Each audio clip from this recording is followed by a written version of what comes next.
Welcome to DJ My people, greet una welcome una to DJ MTV. Yes, so my people, not be small thing no hey. As they be so it be like saying this thing wey they do so they call podcast.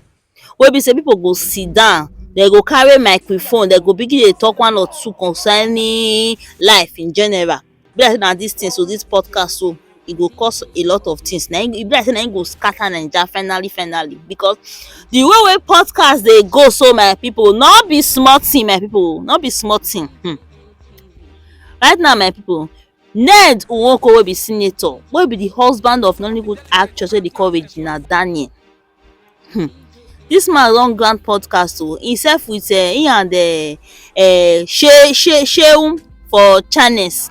This podcast no be here o. Inside the podcast so Shehu come begin dey ask am one or two questions concerning the drama wey play inside the Senate House last week. He come dey talk, dey chook mouth put say na so e happen, na so e no happen.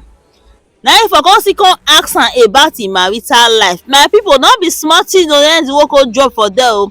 This man talk say he no fit marry woman wey no be virgin. He say Regina Daniel wey be him wife, so he say he marry am because na the same place na him dey for come out. People, no be small thing o. Those of una wey never hear wetin Ned talk, wey never see the video, I go play una this video now because una need to hear, una need to see am. Make una lis ten to wetin him dey talk o. He say no fit marry woman wey no be virgin. Last so na this thing go cause a lot of things for Nigeria o.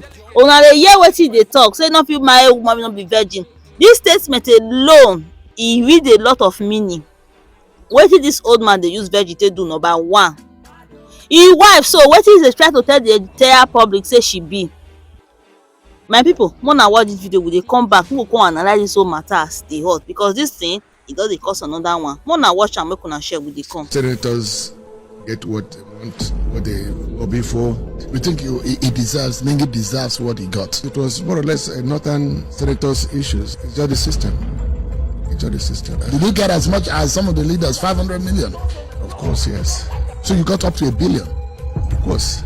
My senior legislative aide was kidnapped and killed. If a guy like him had a gun, a licensed gun, he wouldn't have been picked like a chicken. If you are speaking for the government and you say the government doesn't have the money to recruit more policemen, and there are many people who want to be recruited, then allow people to defend themselves. Give the opportunity to those who want to have guns to have them. So the banking sector is a major problem. Of course, I could probably say that about 40% of the problem of Nigeria. My uncles have brought some local girls from saying, you marry this and Muslim. But I said, no, they don't meet what I want. You have a taste. Oh, yes. I mean, well, you must have been a man of vision to be able to cite a woman and say, I see something in this woman to marry her. I mean, for her particularly, I married her because she is from my place. I can't marry a woman who is not a virgin. Hey, my people, not be smart thing. Now hear wetin Oga Ned dey talk. Hey. This one shock oh, not be smart thing. Very waiting. Hey. My body main gist never drop oh. This one na just the highlight of the podcast. Now yours be this one. The May podcast, when that one drop e go shock, not be small. E go long as dey hot. My people, as they all update the enter concerning this podcast, because this podcast we are very interested in it. We will call the knackle na go the stammer with us the hot.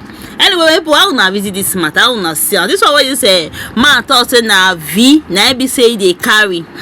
Anyway, make una drop comment too, and make una don't forget to like and share. Una do well. See you in our next video. DJ